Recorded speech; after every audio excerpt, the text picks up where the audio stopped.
राज्यात 100 कोटींचा घोटाळा।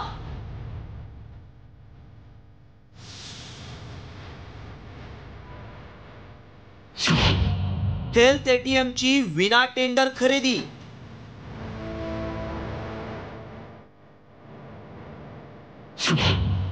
मंत्री अधिकाऱ्यांच्या संगनमतातून घोटाळा।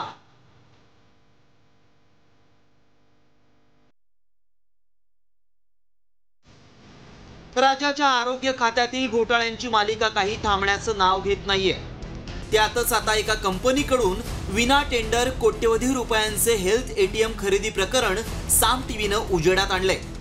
4,48,000 रुपयांचं हेल्थ एटीएम तब्बल 6,10,000 रुपयांना खरेदी करण्यात आलंय। मात्र हा घोटाळा कसा करण्यात आलाय पाहूया। जीएम पोर्टलवर हेल्थ एटीएमची किंमत 4,48,000 रुपये, मात्र कंपनीनं 5,37,000 रुपयांचं कोटेशन दिलं, तर प्रत्यक्षात हेल्थ एटीएमची खरेदी तब्बल 6,10,000 रुपयांना करण्यात आली आहे। त्यामुळे प्रत्येक मशीन मागे 1,62,000 रुपयांचा घोटाळा झालाय। तर हा घोटाळा करताना नियमांना कशी बगल दिली गेली आहे पाहूया। राज्याच्या उद्योग विभागानं घालून दिलेल्या खरेदी नियमांची पायमल्ली झाली आहे। केंद्रीय दक्षता आयोगाच्या टेंडर बाबतच्या निर्देशांचंही उल्लंघन झालंय। खनिकर्म विभागाचा राखीव 100 कोटींचा निधी वळवून यंत्र खरेदीचा घाट घातला गेला। साम टीव्हीनं या घोटाळ्याच्या मुळापर्यंत जाण्याचा प्रयत्न केला आणि त्यातून धक्कादायक माहिती समोर आली। एका कंपनीकडून 23 प्रकारच्या आरोग्य तपासण्या करणाऱ्या हेल्थ एटीएमच्या खरेदीसाठी तत्कालीन आरोग्य मंत्री तानाजी सावंतांनी प्रस्ताव दिला। राज्यातील प्राथमिक आरोग्य केंद्रांमध्ये हेल्थ एटीएम बसवण्यासाठी सावंतांच्या कार्यालयानं आरोग्य खात्याला निर्देश दिले। मात्र ही प्रक्रिया कशी राबवली पाहूया। 28 नोव्हेंबर 2022 ला तत्कालीन मंत्री तानाजी सावंत यांच्याकडून यंत्र खरेदीचा प्रस्ताव आला। 6 डिसेंबर 2022 ला जिल्हा आरोग्य अधिकाऱ्यांना 1504 आरोग्य केंद्रांसाठी हेल्थ एटीएम साठी मागणी नोंदवण्याचे निर्देश देण्यात आले। खनिकर्म विभागाच्या राखीव निधीतून 10 कोटींचे 150 हेल्थ एटीएम खरेदी करण्यात आले। यंदा 100 कोटींच्या 1350 हेल्थ एटीएमच्या खरेदीची प्रक्रिया युद्ध पातळीवर सुरू आहे।